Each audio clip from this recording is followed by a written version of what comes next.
अस्सलाम वालेकुम, मैं हूं Usman Hussain Siddiqui from Siddiqui law associate. आजकल एक हम इनकम टैक्स सबमिट करवा रहे हैं। एक सबसे बड़ा इशू आ रहा है, जैसे ही हम इनकम टैक्स अपने क्लाइंट्स का सबमिट कराते हैं तो हमारे पास फ़ौरन एक नोटिस आ जाता है।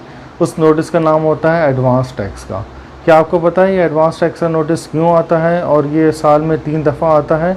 इसका तरीक़ेकार ये होता है कि तकरीबन जो हम आपकी इनकम टैक्स में जो आपकी इनकम डिक्लेयर करते हैं उस लिहाज से आपका टैक्स एडवांस टैक्स बनता है। एडवांस टैक्स का ये मतलब होता है, इसका सिंपल सा मतलब ये होता है जो लमसम टैक्स एक साल में जमा कराएंगे उसको 3 हिस्सों में डिवाइड करके आप शेड्यूल के मुताबिक जमा करवा सकते हैं। इसमें एक पॉजिटिव पॉइंट ये है कि जैसे कि जिन लोगों का मिसाल के तौर पे 1 लाख रुपए टैक्स बनता है तो वो आसानी से 3 किस्तों में या 4 किस्तों में एडवांस टैक्स की किस्त करवा के एडवांस टैक्स के कॉलम में जाके सबमिट करवा सकते हैं। और अगर आप चाहते हैं कि ये आपका रिमूव हो जाए नोटिस और आप उस कैटेगरी में नहीं हैं तो उसका ये तरीक़ेकार होता है कि कमिश्नर को एप्लीकेशन देना पड़ती है और उसमें ये लिखना पड़ता है कि हम एडवांस टैक्स की जगह लमसम टैक्स सबमिट करवाएंगे टैक्स एडमिट के कॉलम के अंदर। तो कमिश्नर अगर सेटिस्फाई हो जाता है तो वो आपको ग्रांट कर देता है। और मैं आपको एक और चीज़ बताता चलूँ कि ये नोटिस आता क्यों है।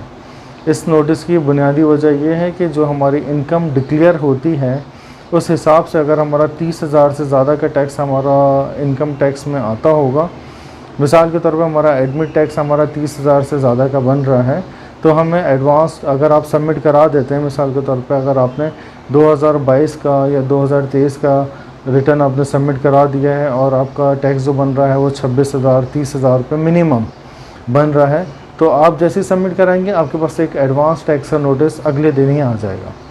तो बिल्कुल घबराने की ज़रूरत नहीं है। इसका एक तरीका ये है कि आप उसको रिमूव भी करवा सकते हैं, दूसरा तरीका ये है कि आप उसको किस्तों में भी करवा सकते हैं, तीसरा ये है कि आप अपील भी दाखिल करवा सकते हैं। और एक और सवाल है कि ये आता ही क्यों है।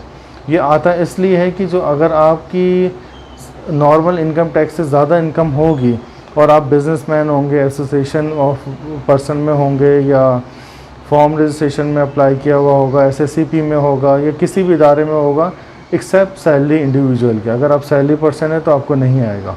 तो अगर आप सैलरी के अलावा किसी और कैटेगरी में फॉल करते हैं और अगर आपका नॉर्मल टैक्स से ज़्यादा टैक्स बनता है तो आपको एडवांस टैक्स का नोटिस आ जाएगा। तो इसमें आप एहतियात कीजिएगा। अगर आपने कॉलम गलती से, जैसे लोगों का बैंक से पैसा आता है, इंटरेस्ट का पैसा आता है, किसी ने कौमी बचत में रखवाया हुआ होता है पैसा, तो वो आपस में वो मर्ज हो जाता है तो वो टैक्स आपको ज़्यादा शो करवाता है। इसलिए कि आप जैसे किसी भी बैंक में करवाते हैं तो आपको पता है कि वो आपको विद होल्डिंग टैक्स में तो ऑलरेडी कट चुका होता है, तो आप डिक्लेयर करके उसको माइनस करते हैं। लेकिन मसला ये होता है कि उस जो एडमिट टैक्स के कॉलम में होता है वो शो हो रहा होता है, उस एडमिट टैक्स की वजह से आपको ये नोटिस वो कंप्यूटराइज जनरेट हो जाता है। आप कमिश्नर के पास अप्लाई करते हैं, अप्लाई भी आपको IRIS से हो जाएगा। तो उसमें सिंपल सी आप ये लिख दिएगा कि हमारा इस तरह से अगर हम लमसम टैक्स भरते हैं या विद होल्डिंग टैक्स कटता है तो वो आपको इजीली नेक्स्ट टाइम के लिए एडवांस टैक्स का नोटिस रिमूव हो जाएगा।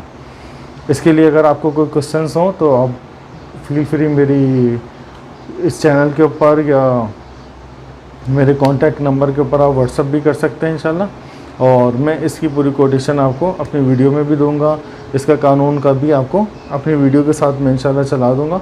तो उसके साथ आपको पता चल जाएगा किस कानून के तहत कितने अमाउंट को क्या क्या किया जा सकता है। मुझे इजाज़त दीजिए। अस्सलाम वालेकुम।